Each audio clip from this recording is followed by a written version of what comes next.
자, 앞서 리포트를 보셨는데 일본 방송의 BTS 때리기 윤우리 기자와 좀 자세히 좀 더 알아보도록 하겠습니다. 자, 윤 기자, 일본 아사히 TV가 문제 삼은 게 이 지민의 티셔츠. 도대체 어떻길래 문제 삼은 겁니까? BTS 멤버인 지민이 입은 티셔츠에는 광복을 맞아서 만세를 부르는 우리 국민들의 모습과 일본 원폭 투하 그림 등이 새겨져 있었습니다. 그래서 광복절 티셔츠로도 불리는데, 그런데 지민이 이 옷을 입은 거는 최근이 아니라 1년 전입니다.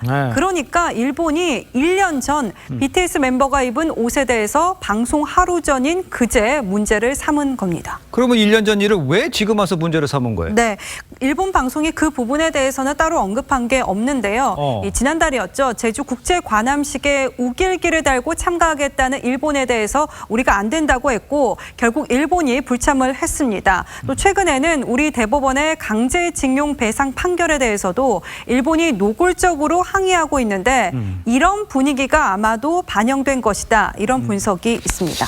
자, 일본의 연이은 BTS 방송 취소 결정, 아무래도 좀 역사에 좀 시시비비를 가려보자 이런 의도도 있는 거라고 볼 수 있나요? 네, 왜곡된 역사 바로잡기에 나서고 있는 성신여대 서경덕 교수 같은 경우에는 일본이 방탄소년단의 방송 출연을 막고 극우 매체에서 이런 상황을 보도하는 것은 그야말로 최악의 자충수라고 했습니다. 앞서 보도가 됐다시피 지금 CNN이나 BBC 등 외신들은 단순히 BTS의 일본 공연이 취소됐다 이렇게 보는 게 아니라 한국과 일본 사이에 대체 어떤 역사가 있었길래 일본이 글로벌 아이돌 그룹의 방송을 하루 전날 급하게 취소를 한 건가, 이렇게 들여다보는 건데요.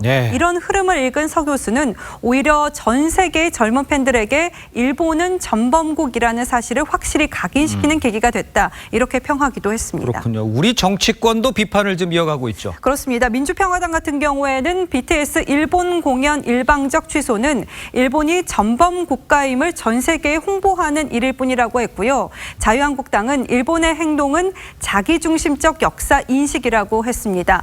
민주당 역시 일본 방송사의 BTS 출연 취소는 바람직하지 않다는 입장이지만, 이 정치권이 민간 방송사의 판단을 문제 삼는 것은 한일 관계에 도움이 되지 않는다, 이런 입장을 또 내놓기도 했습니다. 그렇군요. 자, 윤우리 기자 잘 들었습니다.